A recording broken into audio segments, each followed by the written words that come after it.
Hi, everyone, and welcome to Wish Fulfilled, the podcast where we believe travel should be accessible, inclusive, and most importantly, stress free for everyone. I'm your host, Jen Kratzley, one of the owners of CM Travel Agency LLC. On this show, we talk about the real side of travel for families with special needs and mobility challenges. Wish Fulfilled isn't just about a destination, it's about the journey, getting there, being safe, and dignified. But let's be real, the journey can sometimes feel like a horror movie. If you've ever watched your custom mobility device disappear into a cargo hold with a prayer and a hope, you know what I'm talking about.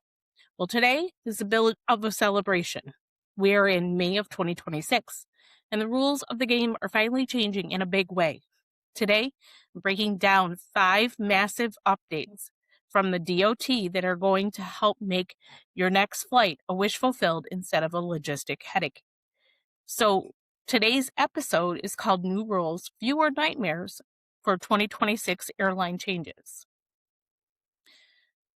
So first up, mark your calendars for June 17th, 2026. This is the no more excuses date for the airline training. The DOT is now requiring hands-on competency training for anyone handling your equipment or helping with transfers.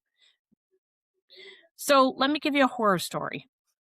We were on a conference on a cruise ship, and we met this woman who had a very physical disability, and she had a walker that was a rollator. She had to have her rollator put into the cargo area of the airplane. When she received her rollator back, it was broken.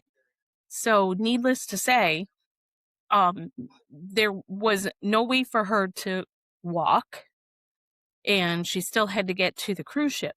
They were able to kind of put it together for a temporary basis.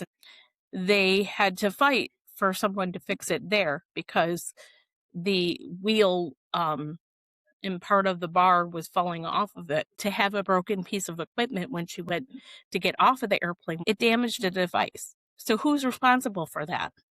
Is it the airline? Or and did they have to pay for it to be repaired? So point 2, we're going to talk about defining prompt assistance.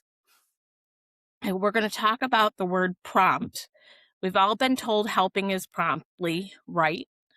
Well, now the law actually defines it.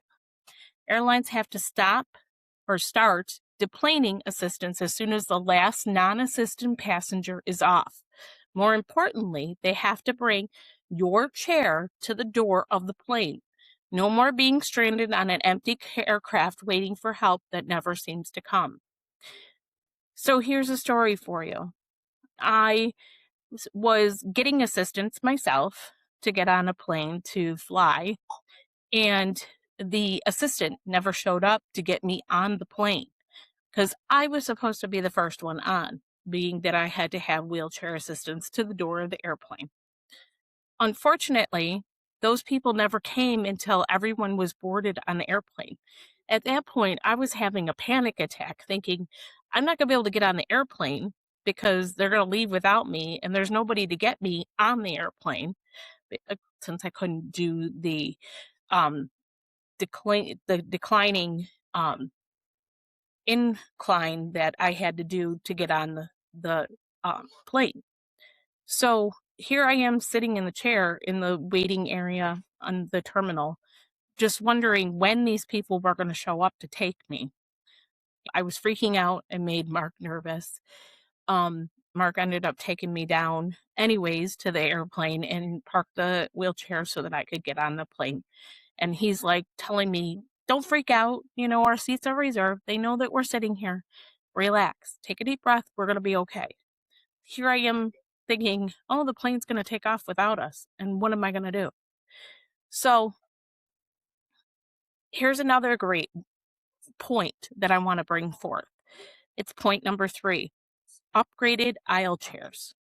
So if you ever felt like you were taking your life into your own hands using an onboard aisle chair, help is on the way. In 2026, the standards for new onboard wheelchairs are much stricter.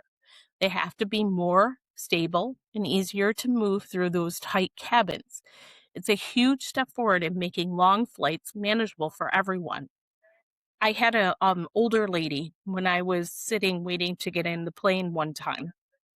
She had to be put into an aisle chair. You could tell that her family was very uncomfortable trying to assist to get her up and out. Um, they had to make sure she was on the chair and she was safe. And it had to be the right size to get down through the aisle. They were very close to the front because of accessibility issues. They can't walk. So they had to use an aisle chair and they just found it very uncomfortable. So, point 4 and 5, these are pre flight inspections and your rights.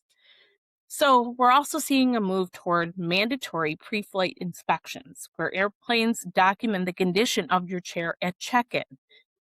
It's all about accountability. If it's broken when it comes out, they can't claim it was like that when they got it. And remember, even some current legal fine tuning happening between the scenes, you always have the right to dignified treatment in a loaner chair is if yours is delayed or damaged. Knowledge is power, and knowing your rights is the first step to a stress-free trip. Very, very important. So I would always suggest if you were going to turn your wheelchair over to them, that you take pictures so that you have them and they're able to see what it looked like. So between the two documentations, they're going to know what they're liable for if there is damage. So in conclusion, I know that's a lot of lawyer speak, but that's why we're here. At CM Travel, we take on the burden of navigating those rules so you can just focus on making great memories. Whether you're dreaming of an autism-friendly cruise or a wheelchair-accessible resort, we make sure those dreams become a wish fulfilled.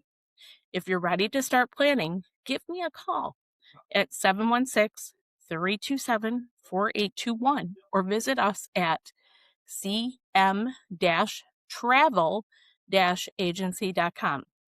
Thanks for joining me on this episode of Wish Fulfilled. I'll catch you on the next one. Take care.